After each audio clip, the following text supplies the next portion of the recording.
Bismillahirrahmanirrahim. Bismillahirrahmanirrahim. Alhamdulillah.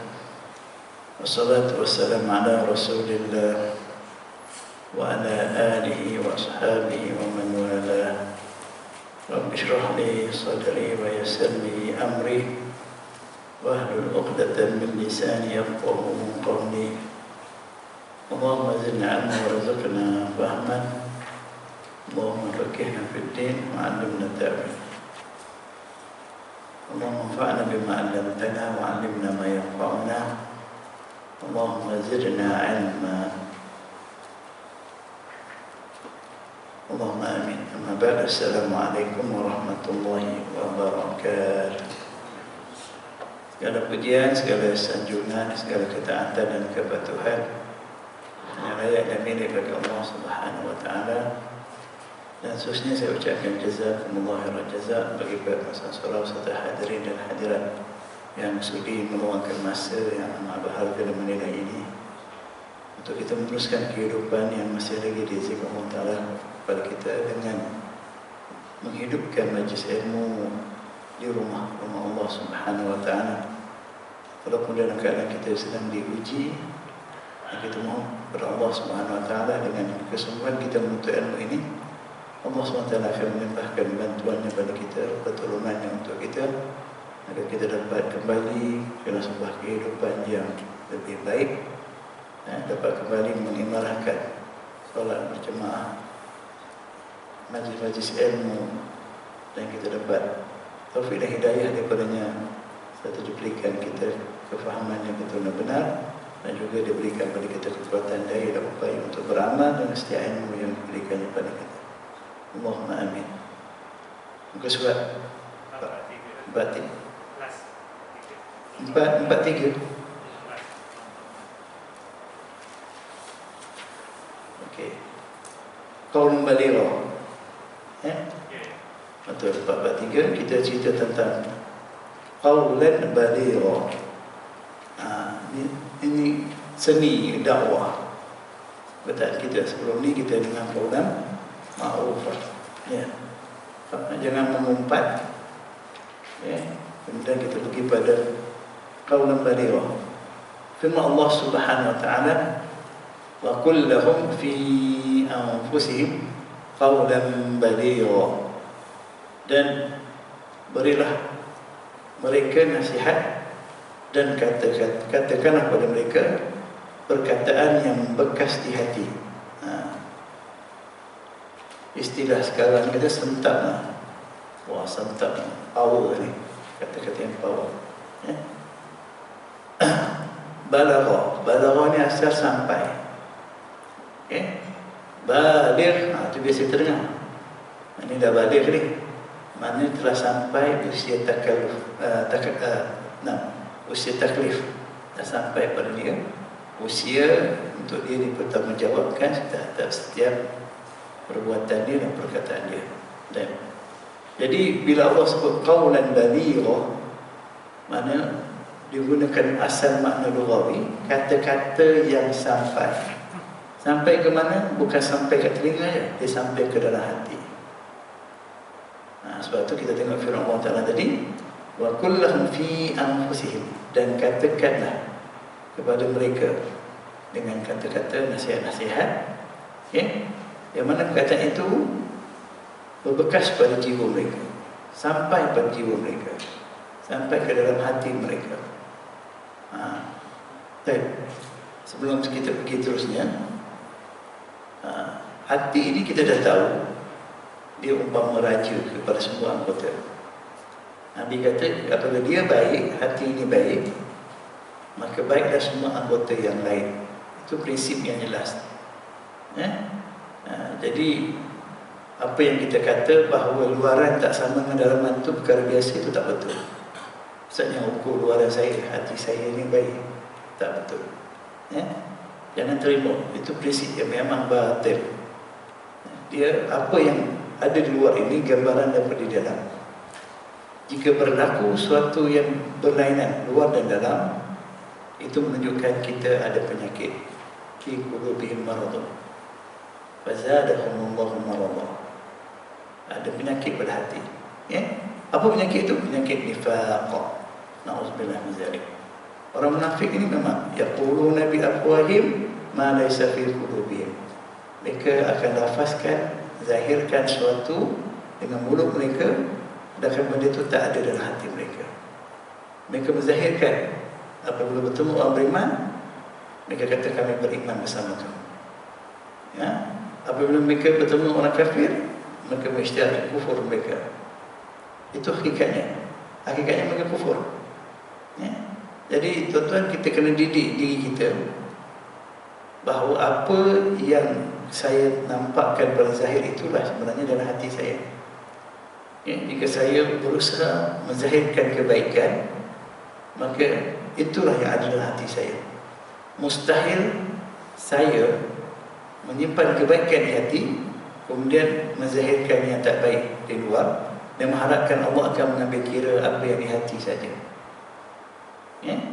Jangan salah faham hadis Nabi yang Allah kata inna Allah la yanzuru ila suwarikum, ya, wala ila ajsamikum walakin yanzuru ila qulubikum. Jangan salah faham hadis itu. Okay? Hadis itu bukan hadis yang kata tak apa, jangan ukur luaran, jangan ukur apa semua, Allah tak melihat, Allah lihat hati saja.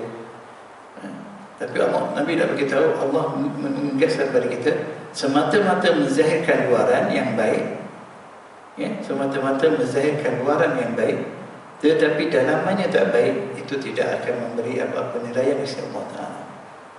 Ya? Jangan salah faham, kadang-kadang kita confuse. Tapi yang Allah tak tengok luaran, bukan Allah tak peduli kita orang kita macam mana, ya? Tapi Allah mahu dalaman ini memberi kesan pada luaran kita. Itu fitrahnya, itu sunnatullah, okay? Dan jangan salah faham. Kadang-kadang nas-nas ini ditafsirkan mengikut hawa nafsu untuk menegakkan benang yang basah. Tuan-tuan kena berhati-hati, ya? Baik. Kedua, dalam ayat ini sendiri Allah menggunakan lafaz anfusihim. Saya dah sebut dulu dalam Quran kataan qalbun, hati, nafsun, jiwa, ruhun, ruh, okay? Semua merujuk pada perkara dalaman rohani kita, ya? Kalau disebut segi anggotanya, qalbun, dia adalah organ. Kalau dalam bahasa Arab, qalbun ni jantung, hati itu kiblah, ya, hati, ya? Jadi kita ni bahasa Melayu kita ambil dua-dua, jantung, hati, dua-dua sekali. Jadi qalbun kalau terjemahan hati boleh, diterjemah jantung boleh. Okay? Jiwa manusia juga merujuk kepada apa yang disebut sebagai qalbun. Satu dipanggil jasad rohaniah, satu jasad rohaniah. Dalam hati itu ada lubun, ada lub. Hati manusia, jiwa manusia ada lub, tempat menjadi rebutan syaitan dan malaikat. Siapa yang hatinya bersih, jiwanya bersih, dia akan mendapat penjagaan daripada malaikat. Siapa yang jiwanya kotor, maka dia akan dikuasai oleh syaitan. Sebab tu tanggungjawab kita menjaga hati ini penting, ya? Qad aflaha man zakkaha wa qad khaba man dassaha. Siapa telah berjayalah orang yang sentiasa membersihkan, menyucikan hatinya, jiwanya, perasaannya, okay? Dan rugilah, celakalah orang yang mengotorinya. So fokus kita dalam apa saja perkara ialah tazkiyatun nafs, penyucian jiwa, okay? Dan hati yang suci menjamin perbuatan perilaku yang baik, okay? Apakah rawatan yang paling baik untuk hati? At-ta'ah, ketaatan kepada Allah. At-ta'atu lillahi ta'ala, ya? Al-ityan bil awamir wal tarku an-nawahi. Bila kita berusaha mengerjakan perintah-perintah Allah dan meninggalkan larangan-larangannya, kita sedang menyucikan hati, okay? Dan istighfar juga dan taubat. Istighfar dan taubat juga umpama sabun untuk membersihkan hati kita, okay? Ingat, istighfar dan taubat. menyucikan hati. Dan kita kena ingat satu sifat hati kita. Hati ini suatu yang tidak tetap. Dia berbolak-balik. Sebab itu dipanggil qalbun. Qalbun ni suatu yang boleh berpusing. Dia tak duduk tetap dalam bahasa Arab. Jadi Allah ajar kita melalui Nabi kita Muhammad SAW sentiasa memohon pada dia, ya muqallibal qulub tsabbit qulubana ala dinik. Wahai Allah yang membolak-balikkan hati, tetapkan hati kami di atas agamamu, taat pada perintahmu. Itu penting. Ini atau prinsip-prinsip. Jadi pengajian, pemahaman tentang kepentingan hati itu cukup penting. Okay? Antara makanan hati zikrullah, zikir kepada Allah. Itu suplemen dia. Zikir yang paling penting untuk hati ialah Al-Quran. Sebab Allah sebut Al-Quran ini syifa'un mimma fis sudur. Dia adalah ubat, suplemen yang memberi penyembuhan kepada as-sudur, apa yang ada di dalam dada kita, iaitu jiwa, hati, perasaan kita. Bila lurus hati kita, akan luruslah lidah kita. Itu poinnya. Okey, bila hati kita bersih, maka perkataan yang keluar daripada mulut ini ada perkataan yang bersih. Kalau kita begitu mudah keluarkan perkataan-perkataan yang kotor dan terbiasa perkataan yang kotor, itu menandakan kotornya hati kita. Macam hari ini kita selalu dengar orang maki hangus, biasa je. Orang mencela, biasa je. Kata bodoh, begitu gini. Dulu kita kalau kita dengar kita cakap tu, dia potong lidah. Sekarang dah biasa dah. Maki hangus, mencela, mengaibkan orang. Itu menunjukkan betapa kotornya hati orang yang menuturkannya. Sebab tu Allah sebut, bila kita nak merealisasikan ayat ini supaya memberi nasihat dengan kata-kata yang sampai berbekas di hati, kita mesti pastikan lidah kita itu juga bersih.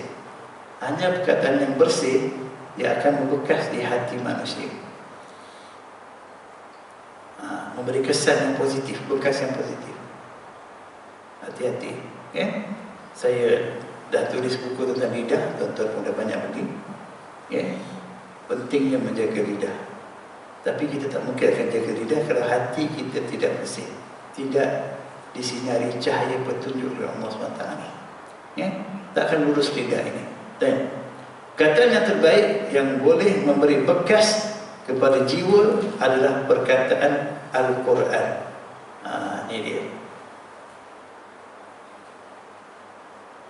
Perkataan yang terbaik yang boleh memberi bekas, memberi kesan yang positif pada jiwa manusia, pada hati manusia, pada perasaan manusia adalah perkataan Al-Quran. Seperti mana firman Allah Ta'ala dalam surah Al-Anfal, wa iza tuliyat alaihim ayatuhu zadatuhum imana.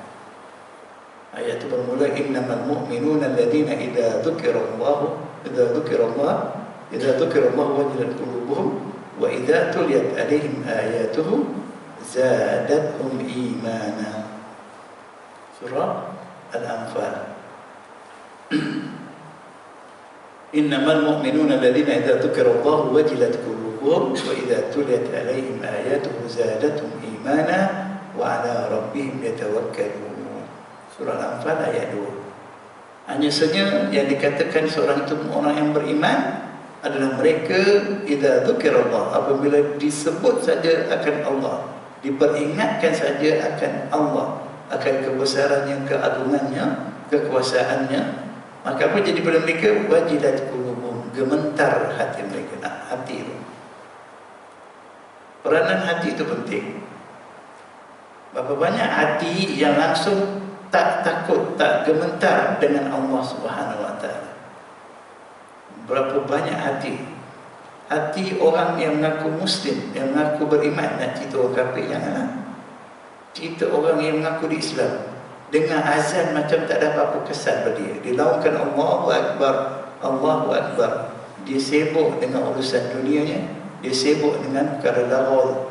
Dia masih lagi tak terpanggil untuk menyambut seruan Allah Subhanahu Wa Taala. Hati siapa tu? Hati kita lah. Orang kafir memang dia tak akan datang. Hati kita, hati anak-anak kita. Kita mungkin dah alhamdulillah terpanggil dengan seruan ini. Hati kita terpanggil, oh dah masuk waktu solat, untuk dirikan solat. Kita pun datang ke masjid. Macam mana dengan anak-anak kita? Contohnya. Kemudian yang kita kaitkan ayat ini, wa idza tuliyat alaihim ayatu zadatuhum iman, apabila dibacakan ayat-ayat Allah, ya, ayat-ayatnya kepada mereka, apa jadi? Bertambahlah imannya, keyakinan, semangat dan sebagainya. Dibacakan Al-Quran, diajar Quran, bertambahlah keimanan, keyakinan dia. Ini peranan Al-Quran, hubungannya dengan hati kita.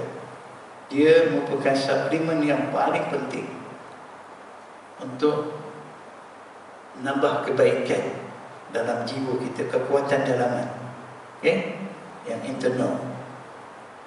Penting. Tapi berapa ramai di kalangan kita Islam yang rasa Al-Quran ini penting untuk dia. Belajar Quran ini sesuatu yang amat penting untuk dia. Bukan belajar baca je, belajar mentilawah. Di sini disebut perkataan tala, tuliyat, iaitu baca, faham, amal. Bukan sekadar baca. Kalau baca saja, dia hanya menjadi halawatul uzun.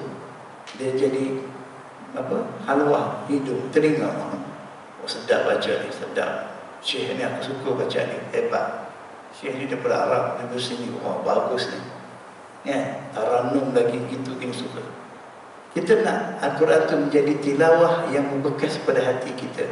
Tak mungkin dia menjadi tilawah bekas kalau kita tak faham. Untuk faham kena belajar. Kena belajar Quran. Anak-anak kita kena belajar. Kalau kita datang ke masjid belajar, mereka juga kena datang ke masjid belajar Al-Quran. Ini tanggungjawab kita. Teringat dulu, AJK semua komplain, bukan sini dah masjid, susah saya nak panggil orang datang masjid ilmu ni, nak datang masjid. Dulu. Saya kata pada orang, sebenarnya tak susah. Sebenarnya mudah je, kalau kita sendiri berusaha. Tak perlu jauh-jauh. Jangan nak salahkan orang. Jangan kata orang tu jiran sebelah tak datang. AJK je ada dekat 50 orang. Semua AJK ada anak. Anak AJK pun tak datang masjid. Macam mana anak orang? Kita datang buat diri kita je. Kalau kita ada isteri seorang, ada anak seorang, 15 kali berapa? Kali 3, berapa orang? Banyaklah kita ada. Tapi kita bukan ada anak seorang, ada anak 2-3 orang. Nasib baik isteri seorang, kalau isteri 2 orang, lagi ramai. Kita sering nampak orang lain. Sebenarnya kita tak bermula lagi. Ku anfusakum ahlikum nara. Kita tak panggil diri kita, keluarga kita datang mengimarahkan masjid. Kita datang pun bukan tentu anaknya marah. Kerana kita AJK. Kalau dah tak jadi AJK, tak rasa sungguh-sungguh nak datang masjid lagi dah. Macam dulu. Nak belajar macam dulu. Saya AJK bagian dakwah. Saya jemput ustaz, takkan saya tak ada. Ada juga yang AJK macam tu. Dia tahu aturkan ustaz datang, dia tak datang. Bukan di sini lah. Nak cerita yang ini kawalan dari orang, dia sampai di hati. Hal-hal gitulah. Mana pergi anak isteri kita? Kita nampak kosong masjid, sedih tengok orang lain. Apalah korang ni, apalah korang ni. Ini satu ujian untuk kita sebenarnya. Jadi itu pentingnya kita faham. Tilawah Al-Quran ini bukan sekadar baca, tapi belajar. Semua orang wajib belajar Al-Quran, memahaminya untuk diamalkan. Apabila dibacakan kepada orang beriman ni, orang yang takut kepada Allah ni, ayat-ayat Allah Ta'ala akan berkesanlah. Ayat-ayat itu berbekas memberi keyakinan kepada mereka, bertambahlah iman mereka. Ini yang penting. Dalam ayat lain, Allah Subhanahu Wa Ta'ala berfirman, memberitahu kepada kita, wa man asdaqu minallahi qila. Kita tengok dulu ayat itu. Dia ada 2 ayat, hadisah dengan qila.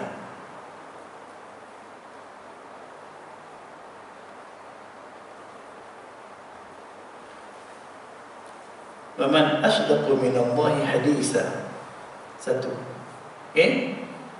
Ayat surah Nisa ayat yang keempat, surah yang keempat ayat 87. Allah sebut wa man asdaqu minallahi haditha.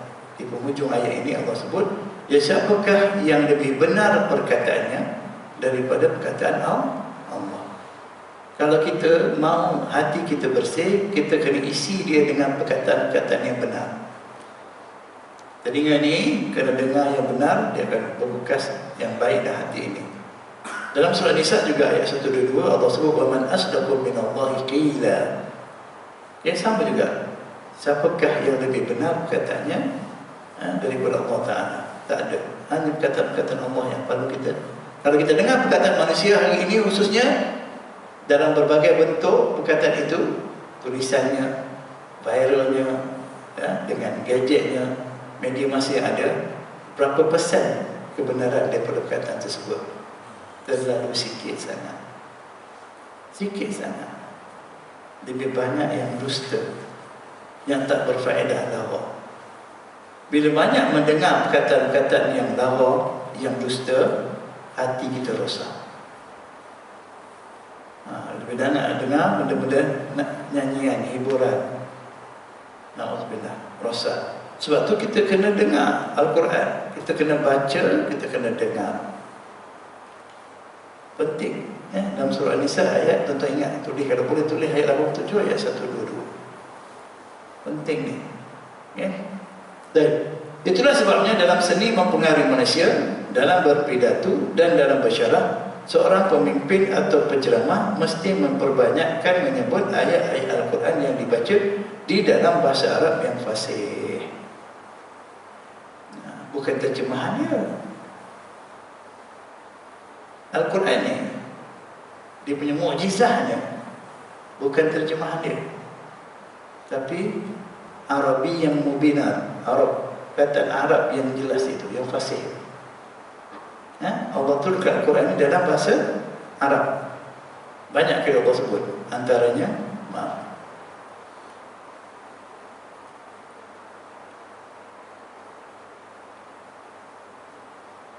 kita boleh ambil dalam surah Yusuf, surah yang pertama, ayat pertama dan ayat kedua, surah yang keberapa Yusuf ni?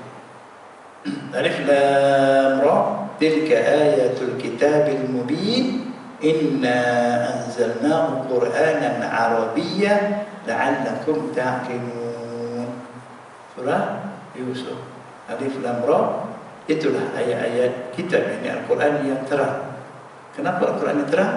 Sebab sesungguhnya kami telah menurunkan Quran ini sebuah bacaan dalam bahasa Arab, Arabian. La'allakum, supaya kita boleh menggunakan akal untuk memahaminya, mempelajarinya, mengamalkannya.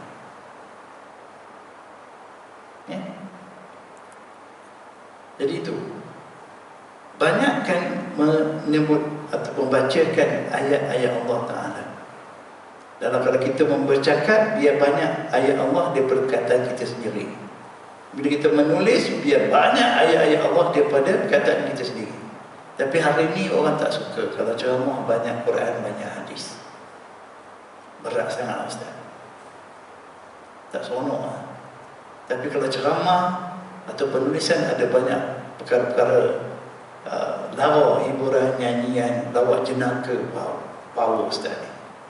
Ustaz ni memang hebat, ramai orang suka dia dengar. Pasal apa? Oh, dia cakap, dia baru nak cakap je orang dah ketawa. Orang tahu lah dia akan buat lawak. Dia jawab soalan pun orang ketawa. Orang bagi soalan pun boleh jadi lawak. Sampai orang bagi soalan pun soalan berbentuk lawak jenaka. Sehingga ceramah dia pun orang buat lawak jenaka. Na'udzubillah min zalik. Tuan-tuan, Allah sebut tentang Al-Quran. Kita nak tahu Al-Quran ni. وَمَا هُوَ بِقَوْلِ شَاعِرٍ قَلِيلًا مَا تُؤْمِنُونَ وَلَا بِقَوْلِ كَاهِنٍ قَلِيلًا مَا تَذَكَّرُونَ. Al-Quran dia bukan kata-kata penyair, penyedap telinga. Syair ni kan sedap telinga. Syair, nyanyian, qasidah, Masya Allah. Al-Quran bukan penyedap telinga. Jangan sekali-sekali samakan Al-Quran dengan syair, dengan nyanyian, qasidah, apa juga bentuk kata-kata yang indah itu. Sebab itu kamu tak beriman dengan dia. Dan hati kamu hanya suka kepada sesuatu yang cantik, yang indah di telinga. Wala biqauli kahin, dia bukan kata-kata pujangga. Kahin ni asalnya Tok Bomo lah. Tok Bomo cakap ni, cakap ni. Tok Bomo yang boleh meramal-ramal. Kan istilah sekarang ni mungkin kita bersamakan para motivator. Mereka akan mengatakan perkataan yang hebat-hebat. Bukan, Al-Quran bukan kata-kata yang akan meletakkan harapan yang palsu. Hari ini manusia selalu dengar kata-kata harapan-harapan palsu ciptaan manusia sendiri. Itu kahin. Al-Quran bukan. Sebab tu ramai yang tak boleh dapat ambil pengajaran. Dia kata dia baca Quran, dia tak rasa apa-apa. Baca Quran, dia tak rasa itu akan membantu dia, memberi kekuatan kepada dia. Boleh habis baca Quran, belum menumbuk khatam Quran, tapi tak berbekas pada hati. Ini kerugian yang besar. Nasihat diri saya sendiri. Tak suka belajar Quran, tapi kalau kata cerita tentang hari kiamat, tentang Dajjal, tentang konspirasi, wow, semangat dia. Ramai. Padahal dia tak faham Quran pun. Cerita tentang perkara yang hebat, yang supernatural, bukan main semua dia. Kecenderungan dia kepada perkara-perkara yang tidak berbekas itu lebih banyak. Hatinya akhirnya jadi keras, seperti batu. Nauzubillah min dzalik. Itu yang pertama, berkaitan dengan ayat-ayat Quran ini. Jadi kalau kita kena ukur, saya dah sebut tentang hubungan kita dengan Al-Quran. Bagaimana menilai hubungan kita dengan Al-Quran. Kalau kita tak ambil berat tentang hubungan kita dengan Al-Quran, kita sedang menambah kerugian di atas kerugian. Kita kena pastikan diri kita, ahli keluarga kita, sentiasa sekurang-kurangnya mendengar. Kalaupun tak ada masa nak baca, tak sempat nak baca, dengar. Dan mendengar itu satu benda yang mudah. Dalam kereta boleh dengar Al-Quran. Sambil bawa kereta nak ke mana-mana, pastikan dalam tu bukan Hot FM, bukan apa, bahkan TV apa radio Akim tu pun banyak yang lain-lain daripada Quran. Dengan suara perempuannya, dengan itu kasidah, syair, nyanyian dia. Pasal Quran dia. Itu orang kata kita jenazah. Takut tu kan? Malu kita naik kita ni turun kan? Ada orang mati ke Ustaz? Kalau kita tak ubah, siapa nak ubah? Kita sendiri yang nak jadi datang masjid mengaji, masuk kereta je apa? Klasik FM. Setelah kita orang veteran. Klasik FM. Kalau kita tak berubah, siapa nak berubah? Kita sendiri malu nak mengedepankan Al-Quran. Macam takut jadi orang kata alim sangat, kewarak sangat. Siapa? Macam mana anak-anak kita tuan-tuan? Teguh mereka yang banyak mendengar selain daripada Al-Quran, khususnya anak-anak kita. Jangan ada ruang-ruang untuk perkara lahwa. Lahwal hadis dalam Quran tersebut sebagai peringatan. Lahwal hadis dari yudillun nas.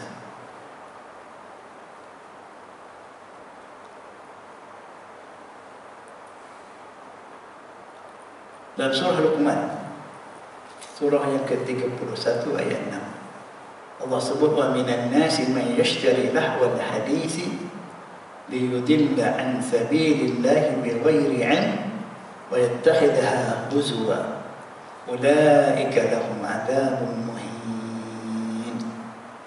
Dan ada di antara manusia orang yang yashtari, sanggup berbelanja, membeli, bersungguh-sungguh. Apa yang dibeli? Lahwal hadis, kataan-kataan yang sia-sia. Tidak ada perkataan yang baik, yang benar kecuali Al-Quran. Selain daripada itu, sia-sia. Dia ada perkataan yang baik melainkan Al-Quran dan Sunnah dan apa yang berkaitan dengan agama ini. Semuanya dilaknat kecuali agama ini. Ilmu yang berkaitan dengan agama, perkataan-perkataan yang berdasarkan sumber wahyu. Jadi ada, Allah kata, manusia yang sanggup keluar duit, keluar modal, belanja untuk membeli kataan yang sia-sia.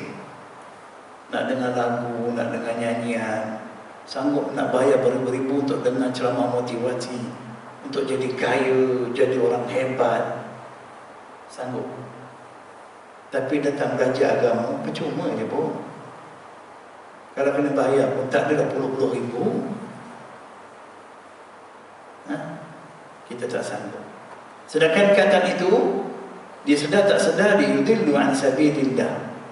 Perkataan itu adalah semata-mata akan menyesatkan dia daripada jalan Allah. Tak akan mendekatkan dia kepada Allah Subhanahu wa taala. Bi ghairi ilmin, tanpa ada ilmu fakta yang betul. Wa yattakhidha huzwa, dan akhirnya dia menjadikan jalan Allah, ilmu yang sebenarnya yang patut dia belajar, agama ini, Quran ini, sebagai mainan, satu yang tidak ada nilai. Mainan ini satu yang tak ada nilai. Dia suka pada lahwal hadis, dia sanggup beli, berkorban, hingga nanti orang ajak pada Quran, ajak pada Islam, ajak pada agama, dia kata, sampai bila nak belajar Quran? Macam mana jadi kaya kalau belajar Quran? Tak produktif lah kalau semua orang belajar Quran. Kalau orang Islam semua masih sibuk dengan agama je, siapa nak buat kerja? Siapa nak jadi orang-orang hebat? Ulaika lahum adzabun muhin. Bagi mereka Allah sediakan azab yang akan menghinakan mereka, sebab mereka mencari kemuliaan dengan lahwal hadis, tinggalkan Al-Quran.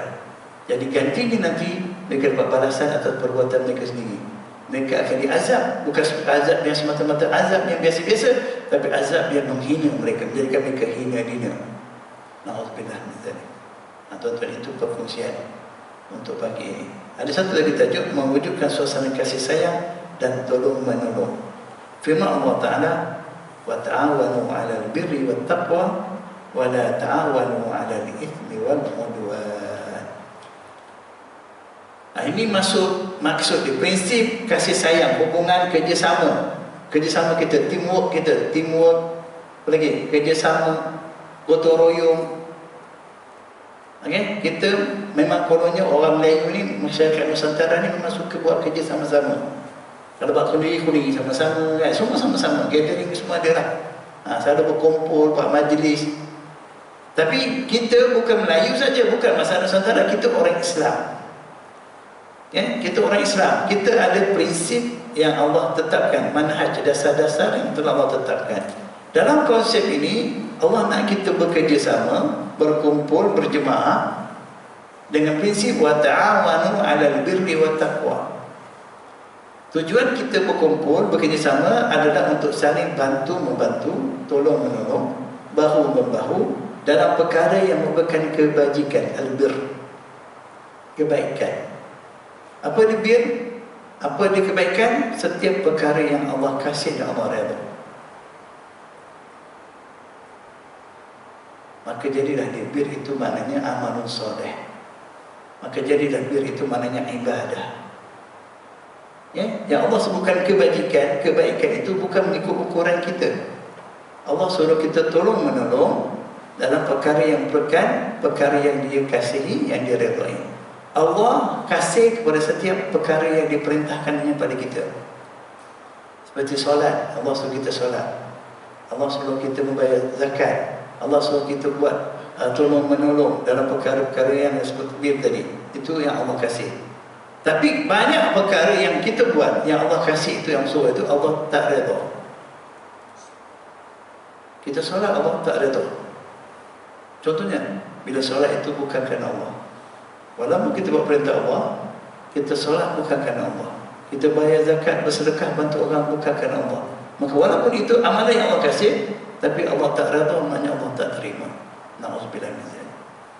Jadi bila Allah sebut wa ta'awanu 'alal birri, Allah suruh kita hidupkan budaya bekerjasama, tolong menolong dalam perkara yang Allah kasihi dan Allah redha. Bukan apa yang kita suka, yang kita mahu, yang sesuai dengan kita, dengan nafsu kita, atau dengan kebiasaan kita, atau dengan tradisi budaya kita. Bukan.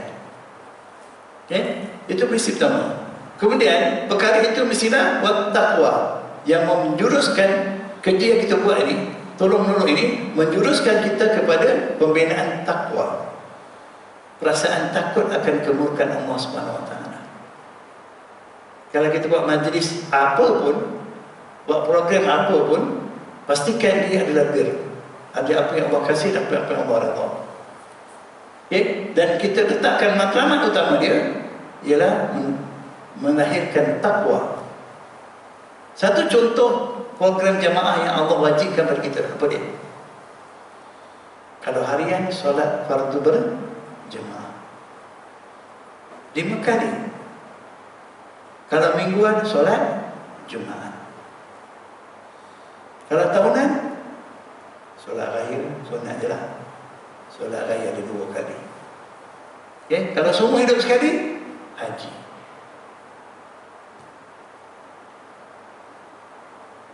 So apa yang kita buat ni, 5 waktu yang kita buat ni, berjemaah contohnya, atau solat lain-lainnya, atau hajinya, adakah menjurus pada matlamat takwa?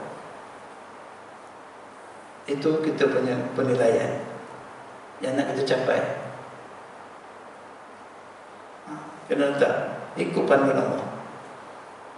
Maka Allah ingatkan pula, wala ta'awanu 'alal itsmi wal 'udwan, jangan sekali-sekali kamu saling tolong menolong dalam perkara yang merupakan dosa dan juga permusuhan, yang boleh menyebabkan berlakunya permusuhan, perpecahan, ataupun melampaui batas, wal 'udwan.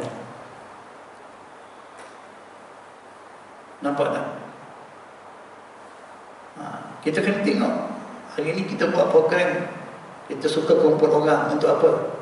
Untuk apa tujuannya? Nak tunjuk kita ni aktif, kita punya hebat, majlis kita, tempat kita ni aktif, orang semua ada, macam-macam ada. Majlis untuk kanak-kanak, untuk belia orang tua.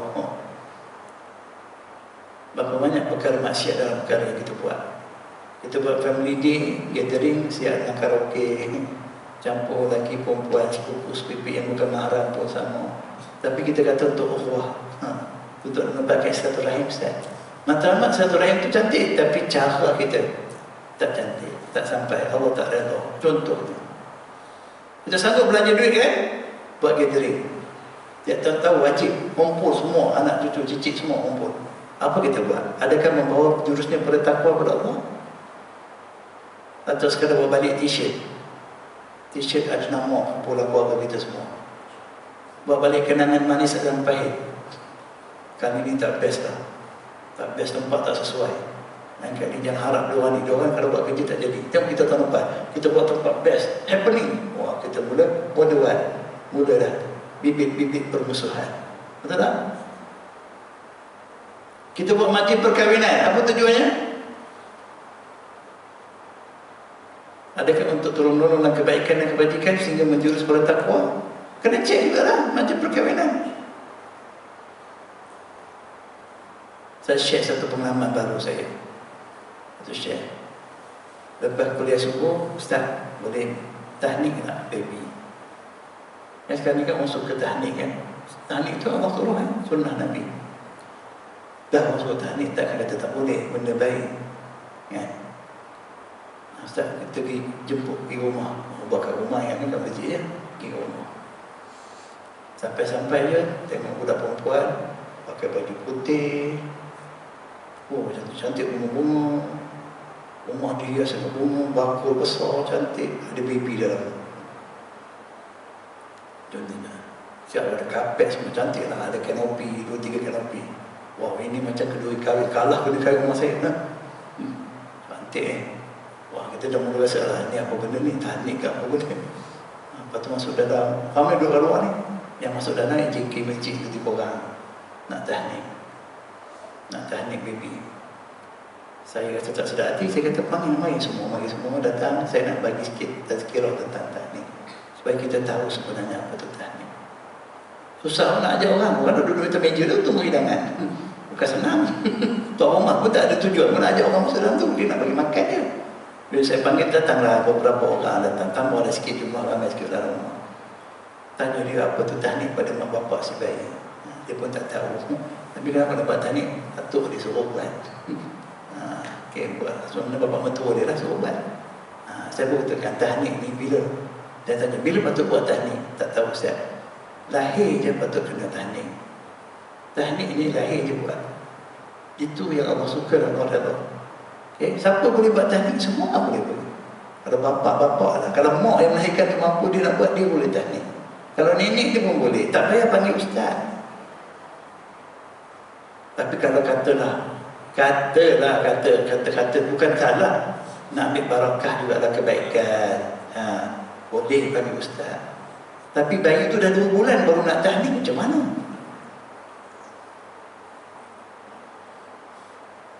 Dah 2 bulan. Dah akikah? Tak. Akikah tak buat.